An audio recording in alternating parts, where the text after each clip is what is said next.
Assalamualaikum warahmatullahi wabarakatuh. Jumpa kembali dengan Ustazah Ana dalam pembelajaran tema. Anak-anakku, bagaimana kabar kalian hari ini? Semoga kalian dalam keadaan sehat dan tetap semangat untuk terus belajar. Sebelum memulai pembelajaran, marilah kita awali dengan membaca basmalah. Bismillahirrahmanirrahim. Anak-anak sulihah, pada pembelajaran hari ini kita akan mempelajari tema 6, subtema 1, pembelajaran 6. Nah, di sini ada dua buah gambar. Apa yang terjadi pada kedua gambar berikut? Kira-kira apa ya yang terjadi dari kedua gambar berikut?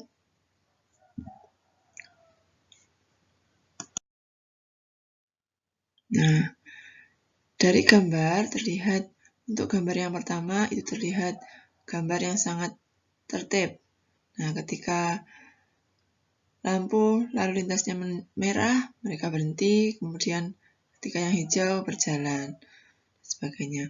Tetapi untuk gambar yang satunya, semuanya tidak menghiraukan rambu-rambu lalu lintas. Jadi, gambar yang satu adalah gambar yang menunjukkan masyarakat yang bertanggung jawab dalam menjaga ketertiban. Sedangkan gambar yang ini adalah gambar yang tidak boleh kita contoh, karena gambar ini adalah gambar yang tidak menunjukkan masyarakat yang bertanggung jawab dalam melaksanakan ketertiban. Dan tentunya hal tersebut bisa mengakibatkan terjadinya kecelakaan. Nah, masih ingatkah kalian apa yang dikatakan dengan tanggung jawab? Ya, tanggung jawab merupakan sikap menyadari dan siap melaksanakan tugas. Tanggung jawab dilaksanakan merupakan bagian dari kewajiban, sehingga dilaksanakan tanpa adanya paksaan dari orang lain. Sebagai warga negara, kalian memiliki tanggung jawab untuk melaksanakan nilai-nilai Pancasila dalam kehidupan sehari-hari. Nah, apa saja contoh perilaku yang mencerminkan tanggung jawab? Untuk sila yang pertama, contohnya diantaranya adalah menjalankan ibadah sesuai agama dan keyakinan yang dianut. Kemudian menjaga ketenangan di sekitar tempat ibadah. Itu adalah contoh dari perilaku yang mencerminkan sikap tanggung jawab sila yang pertama. Untuk sila yang kedua, contohnya diantaranya adalah tolong-menolong antar teman, menunjukkan rasa peduli terhadap sesama manusia, dan masih banyak contoh lagi yang lain. Kemudian untuk sila yang ketiga, itu berteman tanpa mempermasalahkan perbedaan suku dan agama. Kemudian menggunakan bahasa Indonesia. Kemudian untuk sila yang keempat, contohnya diantaranya mengutamakan musyawarah mufakat, kemudian mendengarkan pendapat teman. Kemudian untuk sila yang kelima, contohnya diantaranya adalah mentaati peraturan sekolah yang menjamin rasa keadilan di sekolah. Nah, selanjutnya, bagaimana cara agar dapat menjadi orang yang bertanggung jawab? Nah, yang pertama diantaranya adalah memahami tugas dan kewajiban diri sendiri. Kemudian yang kedua, melaksanakan tugas dengan disiplin tanpa menunda-nunda waktu. Kemudian yang ketiga, selalu mendahulukan kepentingan bersama daripada kepentingan sendiri. Kemudian yang keempat, menghormati hak-hak orang lain. Nah, itu tadi adalah cara agar dapat menjadi orang yang bertanggung jawab. Nah, kemarin kalian sudah belajar cara menentukan ide pokok sebuah teks. Nah, sekarang bagaimana cara meringkas isi bacaan? Mari kita pelajari bersama. Untuk membuat ringkasan teks eksplanasi, langkah-langkahnya yang pertama adalah membaca teks dengan cermat. Kemudian yang kedua, tentukan kata kunci dari setiap paragraf.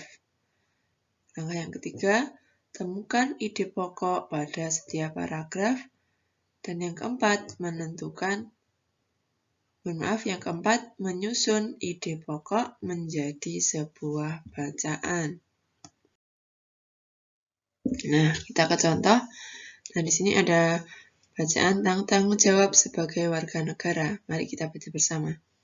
Tanggung jawab warga negara terhadap negara dilaksanakan dengan melakukan hak dan kewajiban sebagai warga negara. Pelaksanaan hak dan kewajiban didasarkan pada Undang-Undang Dasar Negara Republik Indonesia tahun 1945. Tanggung jawab warga negara antara lain memahami dan mengamalkan nilai-nilai sila Pancasila. Warga negara juga bertanggung jawab untuk menjaga persatuan dan kesatuan bangsa. Kamu juga memiliki tanggung jawab sebagai peserta didik.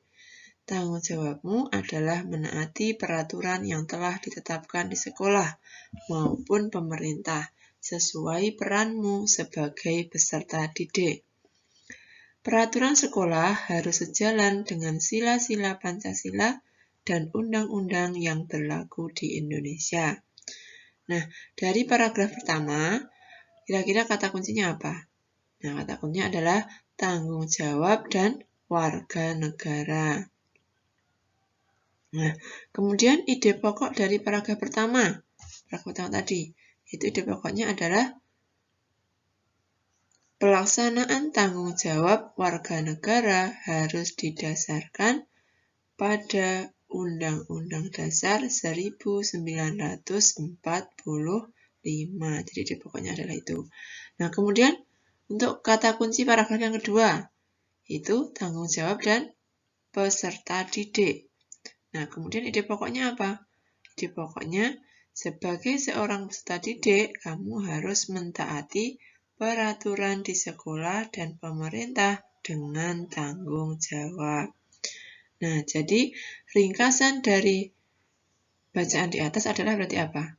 Nah, ini pelaksanaan tanggung jawab warga negara harus didasarkan pada Undang-Undang Dasar 1945 dan Pancasila. Dan sebagai seorang peserta didik, kamu harus mentaati peraturan di sekolah dan pemerintah dengan tanggung jawab. Itu ya.